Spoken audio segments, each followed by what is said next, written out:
Welcome to Module 6, your second to last assignment for English 110.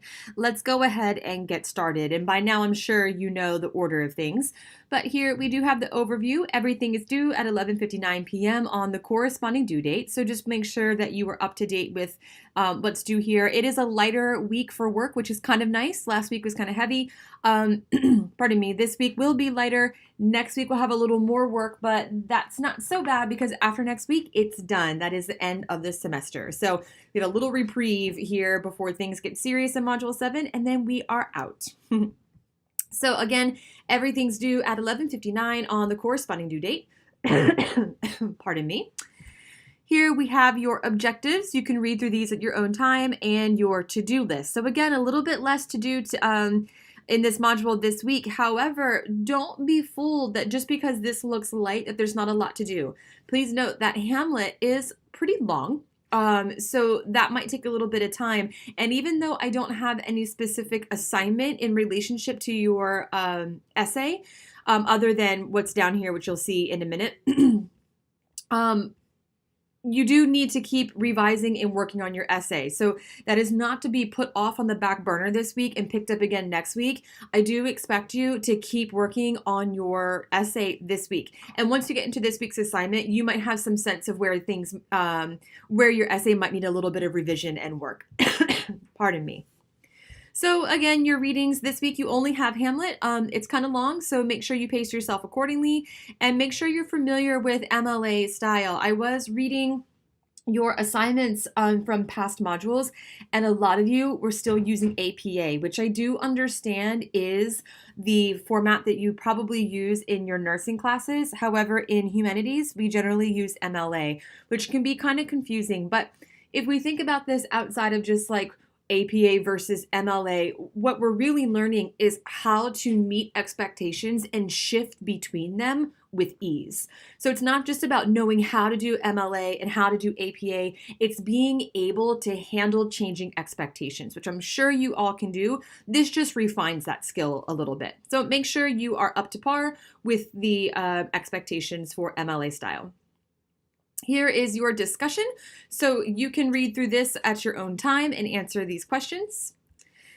And then that gets us into the Module 6 assignment, which I will go through here with you. So one of the most important steps to producing a quality piece of writing is understanding process. Now that you have drafted your essay, it's time to consider what the process was. This is beneficial because it affords the writer the opportunity to see what parts of the process are smooth and helpful and what parts might have holes or need attention. Like anything else in life, we're really good at some parts of writing and not so great in others. That's just part of being a human being and part of being a writer. And so when we take the time to look at our process, we can figure out where we're excelling and where maybe we need a little bit of refinement. Pardon me again. So for this assignment, we will examine your current writing process. This video might give you an idea of what occurs within the writing process. I also encourage you to answer the questions provided in the video. They are helpful and will give you a head start in this assignment and your paper. So this is a cool little video on YouTube. I did not make it. It's something way greater than I could make. I could not do all of these illustrations. They're super cool. So before you do anything else in the Module 6 assignment, please make sure you watch this video and use it to its fullest capacity.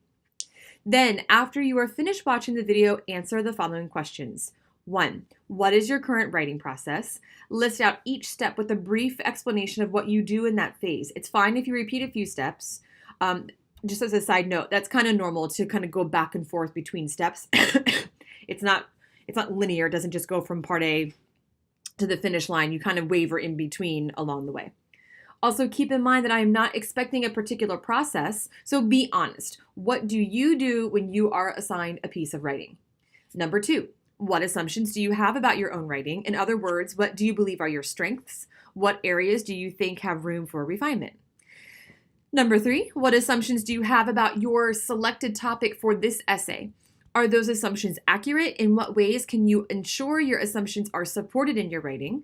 Number 4, what distracts you from writing? How can you alleviate this as you write your essay? And number 5, what environment supports your best work? How can you create that environment as you write your essay? So 4 and 5 are really thinking about what are the ways in which you write the best and what ways maybe do not contribute to the best experience writing.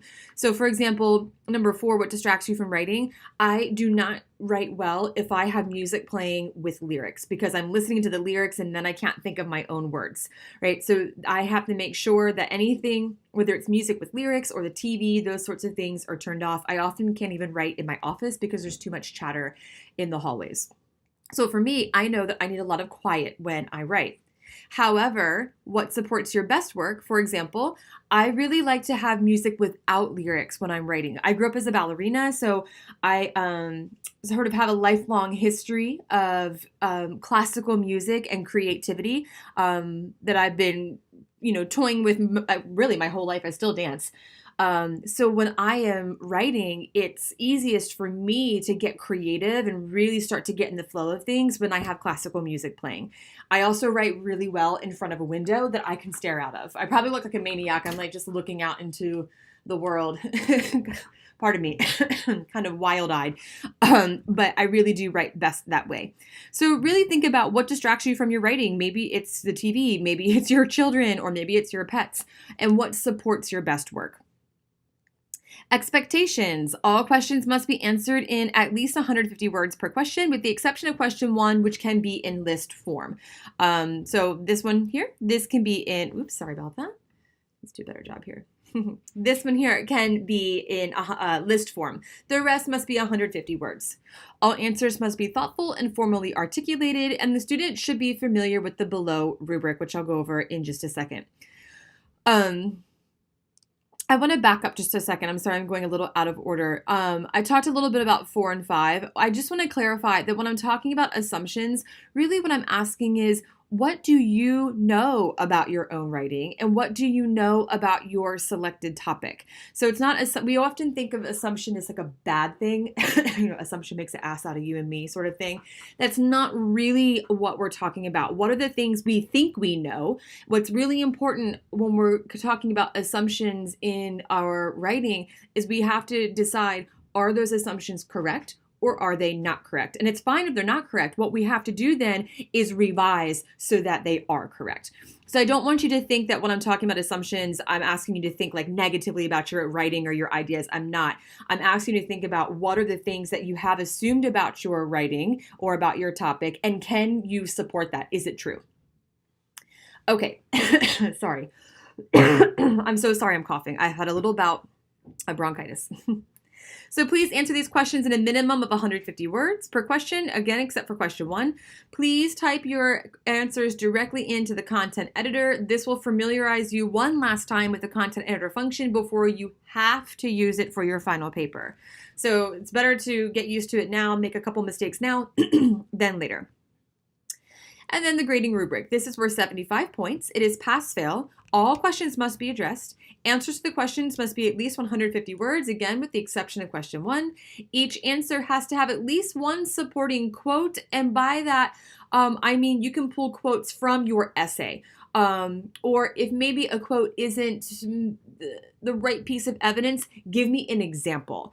So what assumptions do you have about your own writing? You may or may not have something to prove that from your essay, but give me an example. So say you say something like, I think in my writing, I'm really good at topic sentences. You can give me a few topic sentences from your essay, or you can give me sort of a hypothetical example of that. That's fine too.